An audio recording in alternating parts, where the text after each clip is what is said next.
doctor Víctor Cuello Mainardi es el director de Corazones Unidos, una de las clínicas más emblemáticas que se inició pues para tratar enfermedades cardíacas. Y bueno, pues ya es un centro que obviamente abarca todo tipo de enfermedades. Uno siempre las recuerda, nosotros los que tenemos unos añitos, porque bueno, cómo olvidar al doctor Luis Cuello Mainardi, su padre, que en paz descanse, y todos esos trabajos que hacía, o que ya él me dijo que sigue haciendo la Fundación Corazones Unidos, o sea que de eso vamos a hablar. Doctor, muchas gracias por aceptar la invitación y bienvenido al espacio. Gracias por la invitación a usted, don Héctor, y a sus órdenes siempre. ¿Cómo no? Hablemos un poco de la fundación porque era un acontecimiento noticioso, sobre todo cuando se iban a llevar chicos, cuando se iban a llevar niños a distintas cirugías del sistema cardiovascular, y entonces ya eso no lo vemos. O sea, la fundación sigue porque evidentemente cuando yo he entrado veo la parte de la fundación. Entonces, ¿a qué trabajo se están dedicando? Fíjese, a la falta de personal médico y personal tecnológico a mediados de los 80, el doctor Cuello junto a Freddy Veragoico y Marco Obrador se vieron en la necesidad de exportar esos niños a Estados Unidos a ser operados. Él, viendo hacia el futuro, fue formando un equipo que al día de hoy todavía existen en diferentes centros médicos para realizar todos esos procedimientos en suelo local, que es lo que estamos haciendo ahora. Okay. Cuando hablo de ahora, hablando de mediados de los 90, principios de los 90, ya se empezaron a hacer cirugías cardíacas complejas que en años anteriores era ciencia ficción. Por eso se mandaban fuera. Ya gracias a Dios contamos con el personal médico y la tecnología de hacer eso en suelo local. Solamente el trasplante cardíaco y las cardiopatías congénitas complejas en recién nacido es lo único que no efectuamos en suelo criollo. O sea que seguimos trabajando. Y hablaste de cardiovascular, pero también mandamos tumoraciones, Sí. mandamos muchos hemangiomas, muchos problemas y defectos óseos congénitos, o sea, defectos que los niños nacen con ellos, y es lo que estamos mandando. Porque el año pasado se enviaron pocos niños por el tema de la pandemia, pero nosotros tenemos un número con nuestros partners allá en Estados Unidos de alrededor de 20 a 30 niños que van para cosas extracardíacas, problemas ortopédicos, como te mencioné, tumoraciones, cirugías reconstructivas, allá con el doctor Jovar en el estado de Texas, muchas labios leporinos que se mandan también fuera, con complejidades a nivel de área bucal. Los sencillos se realizan aquí y seguimos trabajando, seguimos trabajando. ¿Cómo no? Eso, entonces, esos se envían allá, pero entonces aquí ustedes como fundación también en el país hacen otras intervenciones dentro de la fundación. Correcto, nosotros tanto cirugía cardíaca como en el laboratorio de hemodinamia, hablando de corazón, se hacen intervenciones gratuitas a los pacientes. También tenemos 4 operativos anuales, algo que llevamos prácticamente una década realizándolo en áreas remotas. Ya. Por ejemplo, fuimos a Comendador, allá cerca de la frontera por Elías Piña, donde en la línea no hay un aparato de ecocardiografía. Y en ese operativo nosotros llevamos 4 aparatos, de los cuales ya han sido operados pacientes que se le detectaron valvulopatías, pacientes que iban a morir en su casa. O sea que tratamos de llevar una medicina de primer nivel a comunidades donde no la tienen. Se nos fue prestado el hospital de allá y ahí realizamos ese operativo que vimos alrededor de 350 pacientes. Estuvimos por el Ceibo también, estuvimos por Sabana de la Mar, y nuestro operativo local, que uno de esos 4 que te mencioné, lo hacemos aquí mismo para pacientes del Gran Santo Domingo, y en el mes de octubre realizamos un operativo para las mamas, o sea, pacientes, como es el mes Que coincide con el con el mes del mes, cáncer de mama. hacemos mamografía y perfil mamario totalmente gratis a pacientes de escasos recursos o pacientes inseguros. O sea, que no solamente el corazón, porque hay que ayudar Ya, en todo. en todo.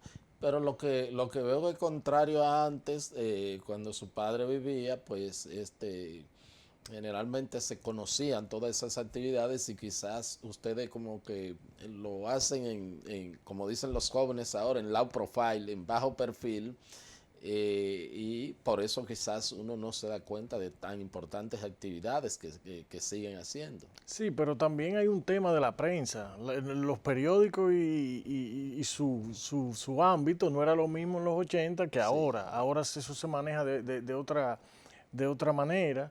Hay más acontecimientos. Antes había menos cosas que ofrecer en la prensa. Ahora las redes sociales también han acaparado un porcentaje ok, de esa información. Pero sí seguimos trabajando. ya, El año pasado estuvimos un poquito lentos por el tema de la pandemia. claro. Muchos de esos pacientes vienen de lejos, pero seguimos viendo tanto en la consulta como procedimientos. Y también procedimientos, como te dije anteriormente, extracardíacos, procedimientos que no tienen nada que ver, porque muchas veces el paciente piensa que solamente es corazón. Hemos visto cosas que no son cardíacas también. ¿Cómo no? ¿Cómo no? Entonces, doctor, ¿se puede decir a ciencia cierta que en sobre todo enfermedades de tipo cardíaca, que en los 80 y 90, sobre todo en los 80, se necesitaban eh, un, por ejemplo, tengo que irme allá a Estados Unidos a tratarme esto? Ya se puede decir que en un 90 o 95% la ciencia médica dominicana ya está en la preparación y están los equipos para tratar la mayoría de esas enfermedades. Es correcto. En la actualidad República Dominicana es puntera en el área del Caribe en cuanto a cardiología, hablando de mi rama.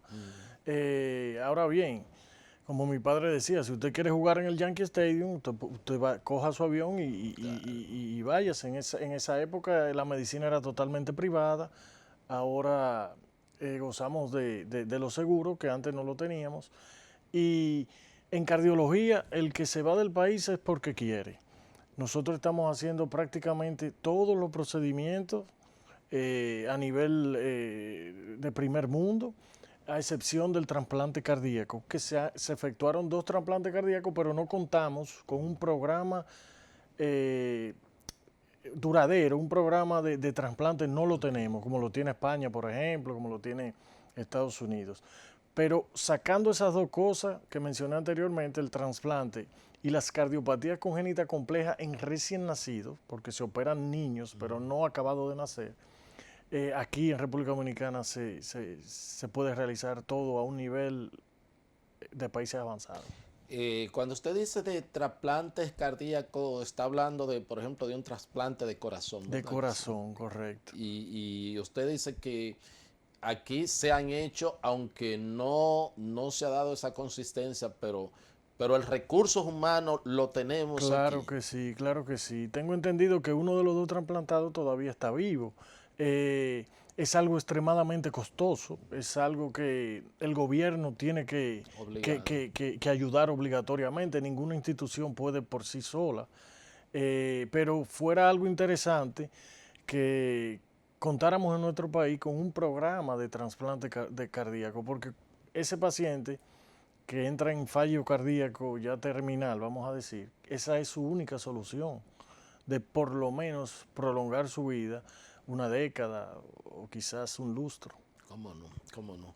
Bueno, entonces, obviamente, a ustedes en ese tiempo se le conoció a Corazones Unidos más vinculado a este tipo de enfermedades, pero,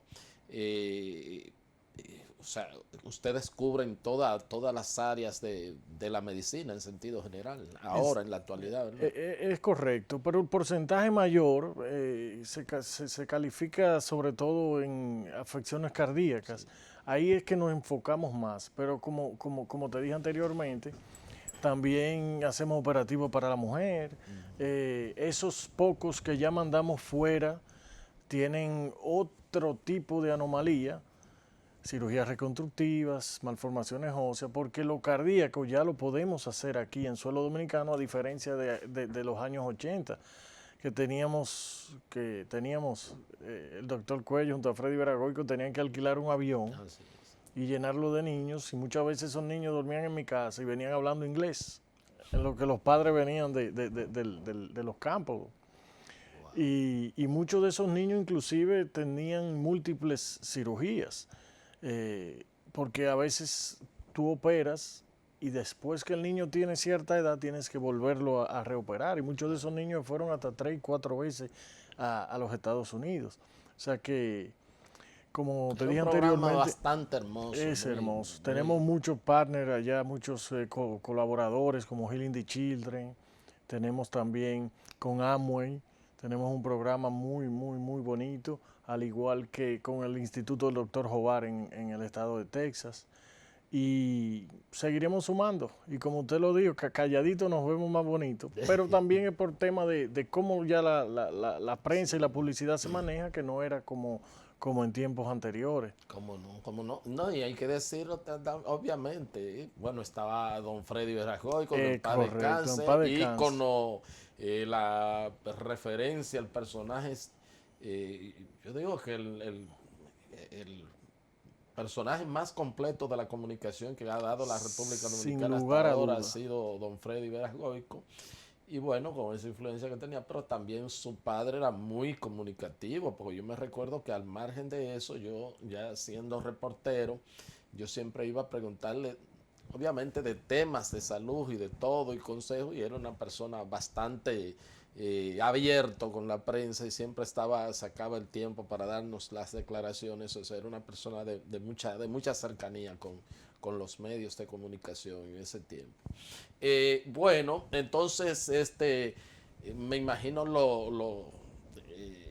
que ese legado, sobre todo porque lo que conocimos la clínica al principio y lo que vemos ahora, eh, simple y sencillamente ha sido pues un trabajo extraordinario que han hecho, manteniendo la calidad y obviamente con todos los equipos y las tecnologías.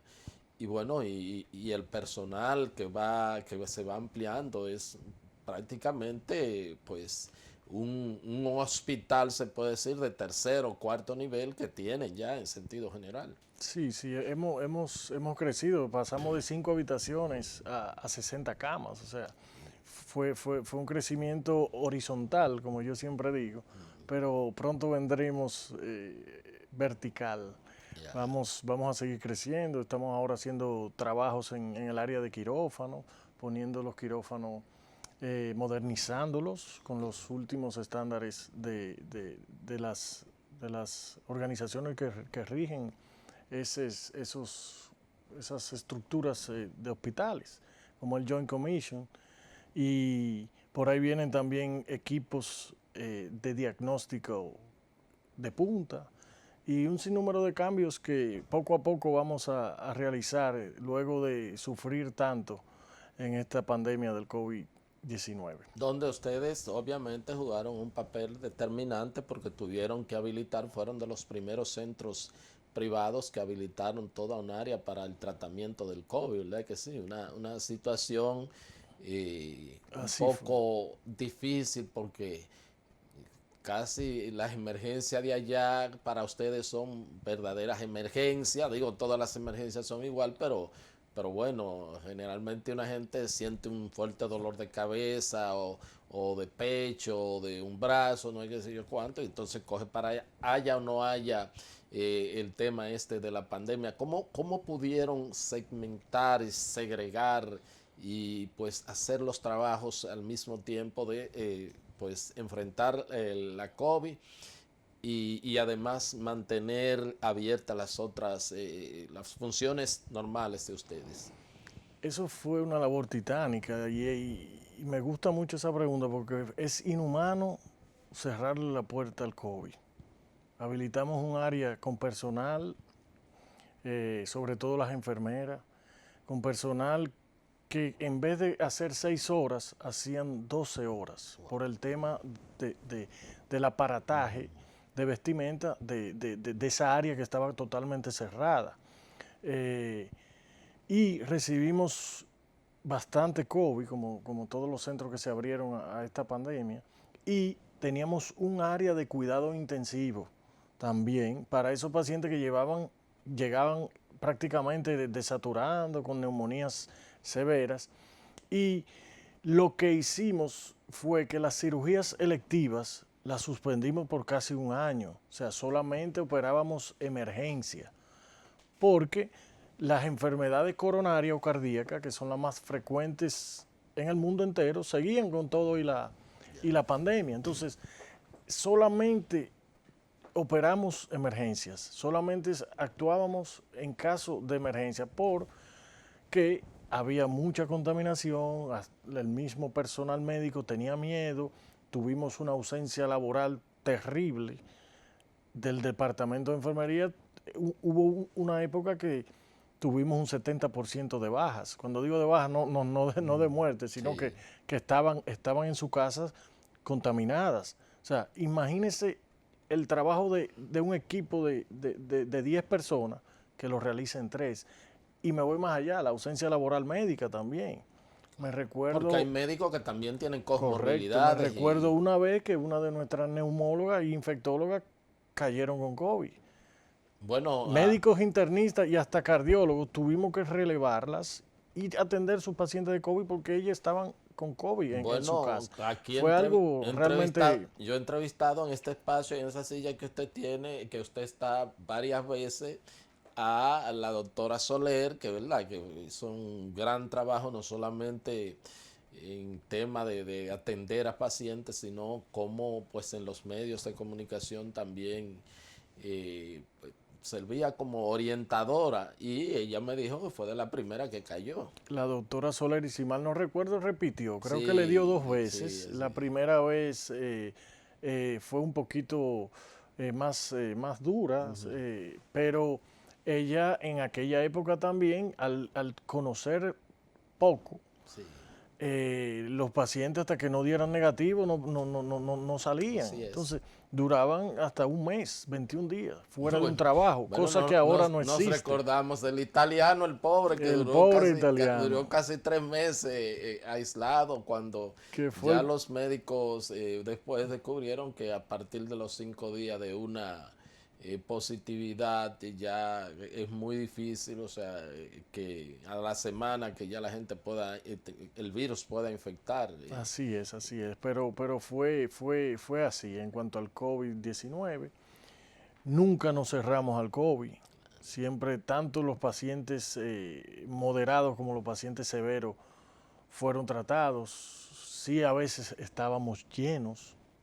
Hubo un tiempo que pasó mucho y lamentablemente no podíamos recibirlo porque estábamos llenos. No podíamos ponerlo en un área normal, un área vulnerable, por temor también a contaminar y seguir contaminando nuestro personal. Pero así como fue cediendo la pandemia, ahí empezamos ya a volver a la cirugía cardíaca, a las cirugías, otros tipos de cirugía electiva que también hacemos allá, y a la consulta. A mí, gracias a Dios, nunca me dio, tengo mis vacunas. Sí. Y nada, hay que vivir con esto. Así es. Esto no se va. Así es. Bueno, pues solicito la anuencia del doctor Víctor Cuellos Mainardi. Él es el director de Corazones Unidos. Vamos a un corte y cuando regresemos vamos a hablar un poquito, ¿verdad?, de las enfermedades cardiovasculares. Vamos a hablar de los infartos y bueno, pues regresamos con ese tema.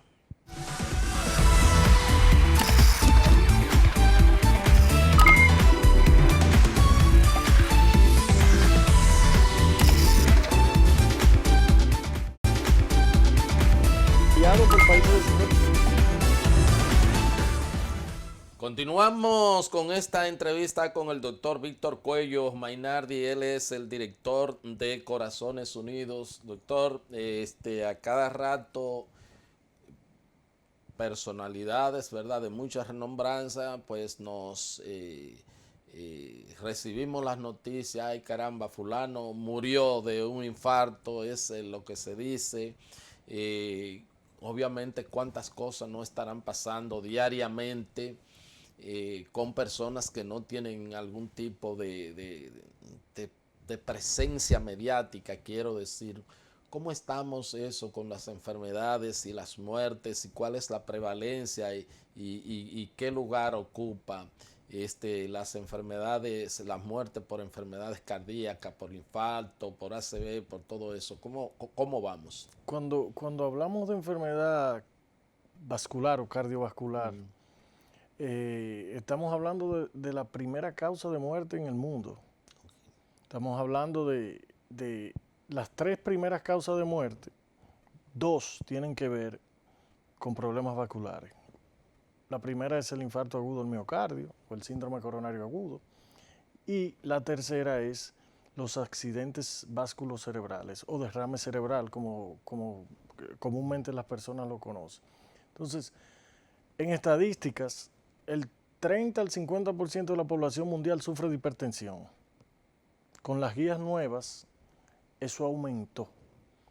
Entonces, la hipertensión es la primera responsable de ambas cosas que te comenté anteriormente. Por ende, estamos viendo que la primera causa a nivel mundial de muerte, por encima de muchas otras, accidentes de tránsito, cáncer, son los problemas cardiovasculares.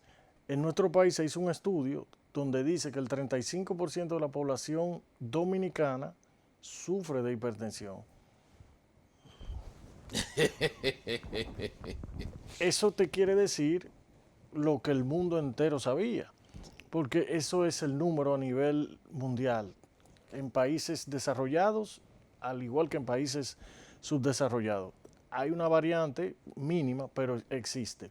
Entonces, muchas personalidades no se salvan de esta patología, y como te dije, es la responsable de la mayor muertes a nivel mundial. ¿Cómo no? ¿Cómo no?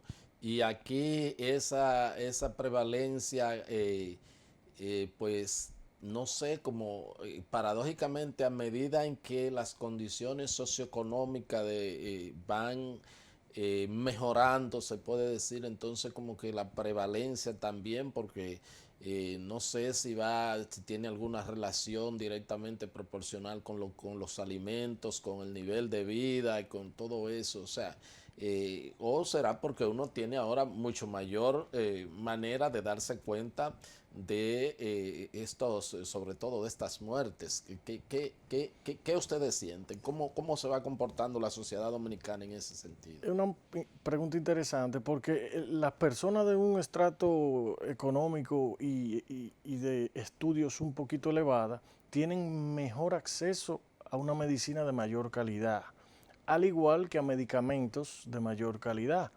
No es lo mismo usted tomar un antihipertensivo o un tratamiento para la diabetes original que tomar un genérico, vamos a decir, de una calidad inferior.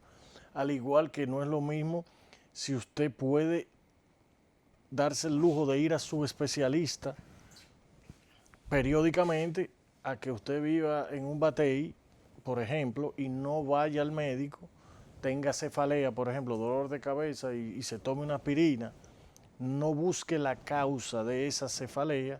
Entonces, evidentemente, el paciente de escasos recursos tiende a sufrir más de la presión y de enfermedades metabólicas y de todas las enfermedades que el paciente de un nivel socioeconómico mayor.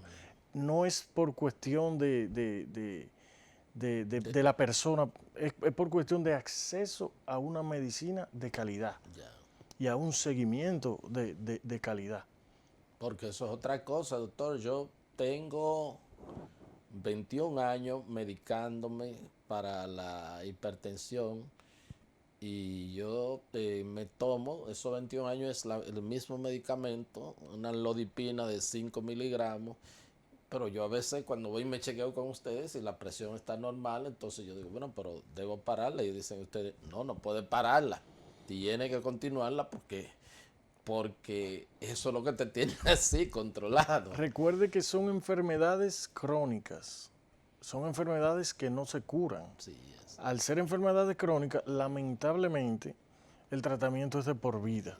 Una vez dejas de tomarte ese tratamiento, la presión te va a subir inmediatamente. Entonces, eso es muy difícil para el paciente porque cuando uno diagnostica una hipertensión arterial, cuando uno diagnostica una diabetes, son enfermedades para toda la vida. Son enfermedades que no se curan, sino se controlan. Hay casos especiales, un paciente obeso que se hace una bariátrica, rebaja 80 kilos y por ende su presión va a bajar. Pero esa presión era secundaria a la obesidad. Un paciente que tiene un tumor de las glándulas suprarrenales, una vez se extirpa el tumor, esa presión baja.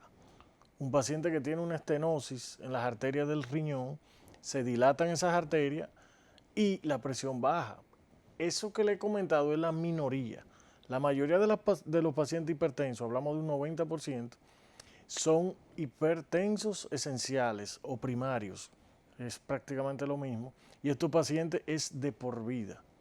Son enfermedades crónicas que tienen que tener su tratamiento farmacológico y su tratamiento no farmacológico. ¿Cuál? Ejercicio, dieta baja en sal, cero sedentarismo y cero estrés, que es la pandemia del siglo XXI. Eso está difícil, controlar el estrés. Cuando una gente, por ejemplo, dice, fulano se murió de repente, todo el mundo dice, murió de un infarto. ¿Eso es así o no necesariamente es así hasta que se demuestre lo contrario? Eso es excelente pregunta porque todo el mundo murió de un infarto. Una muerte súbita, ¿qué es lo más frecuente en muerte súbita? Un infarto. Ahora bien, una muerte súbita te puede ser provocada por una arritmia cardíaca, por ejemplo. Puede ser provocada por un aneurisma de la aorta que se rompió. Puede ser provocada por un ACV. O sea, muerte súbita, muchas cosas pueden producir eso. Lo que pasa es que dicen que es un infarto porque es lo más frecuente. Pero para uno saber la realidad, uno tiene que hacer una autopsia. Porque muchas personas han hecho una muerte súbita por una embolia pulmonar, por ejemplo. Y es un infarto del pulmón, pero no fue del corazón. Entonces, la autopsia es fundamental para uno saber la causa. Claro, y aquí generalmente cuando su paciente, la persona, cuando el paciente muere, es difícil cuando se le habla de autopsia y de cosas así, y para ese caso no es obligatorio. Digo, en algunos casos a las autoridades le interesan, pero hay familiares que dicen, bueno, ya, ¿para qué? O algo así por el estilo. O sea, como que no hay una cultura, es lo que yo pienso en ese Sí, sentido. no hay cultura de autopsia y también existe el personal humano. ¿Cuántas muertes hay en República Dominicana diarias? Es imposible hacerle autopsia a todas las personas que mueren diario. Ya sí entran cosas legales de que hay que saber por qué murió, y ahí sí la autopsia es válida, obvio, con aprobación de la familia. En los extranjeros, por ejemplo, hay que hacer la autopsia. Entonces, por material humano, personal humano, es prácticamente imposible realizarle una autopsia a cada dominicano que fallece diariamente. ¿Cómo no? Doctor, y entonces estamos que dicen, bueno, al joven es más propicio que cuando le dé el infarto sea mucho más letal que a la persona después de 70, 80 años, pero también esas personas mueren de cosas. ¿Qué de mito y qué de realidad pueden tener ambas cosas? Es una realidad que la voy a explicar a continuación. El anciano o el mayor, adulto mayor, como se llama ahora, Sí. tolera mejor una obstrucción arterial que un paciente joven. Porque el organismo, inteligentemente, cuando hay disminución del flujo sanguíneo en un tejido, hace una neoformación de vasos. O sea, hay unas vasos sanguíneos que se siguen desarrollando por la falta de irrigación sanguínea que hay en ese tejido. Entonces, por eso es que cuando uno inyecta a un paciente mayor, uno ve muchas ramas colaterales.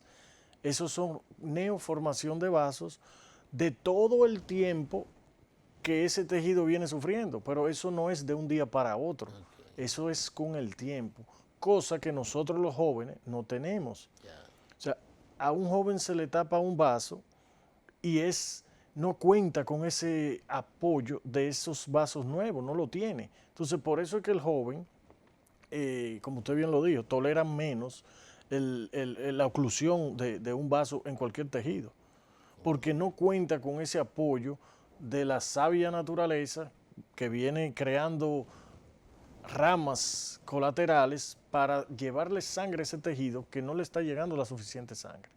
Y el tema, por ejemplo, de deportistas, gente que, bueno, atletas que corren, personas, y siempre tengo que poner el ejemplo de Julio Lugo, que bueno, a 45 años, una persona sin grasa, sin nada, mueren de un infarto así, o mueren, vamos a decir, súbita, una muerte súbita.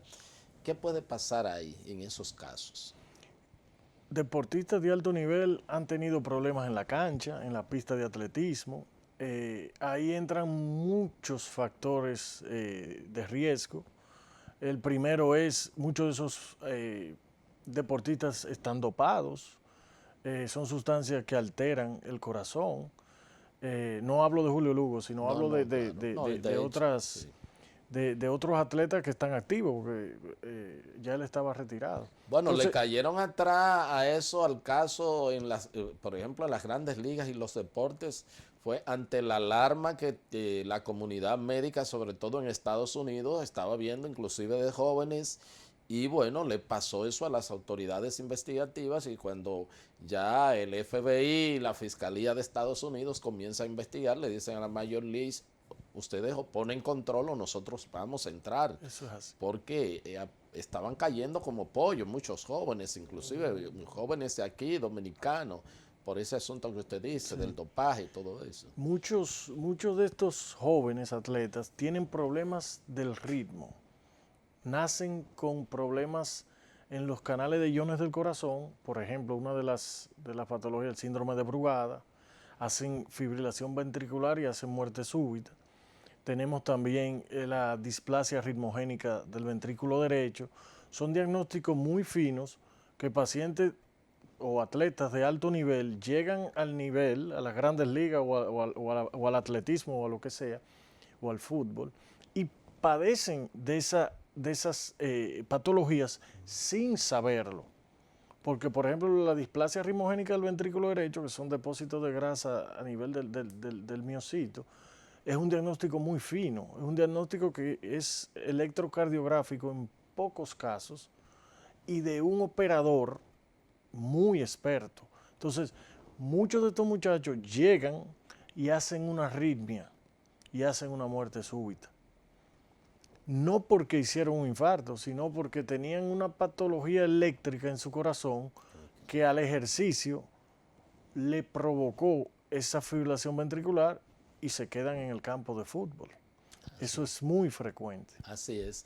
Y por ejemplo he visto también jóvenes que son entrenadores de gimnasio, pero están muy qué sé yo cuánto, y con los cuadritos y todo, pero también le dan un infarto. Esa cuestión que ellos se inyectan o que consumen, eso puede crear algún tipo de problema. Claro que sí, claro que sí. Los esteroides anabólicos son hormonas de depósito que producen un daño terrible al sistema cardiovascular en general.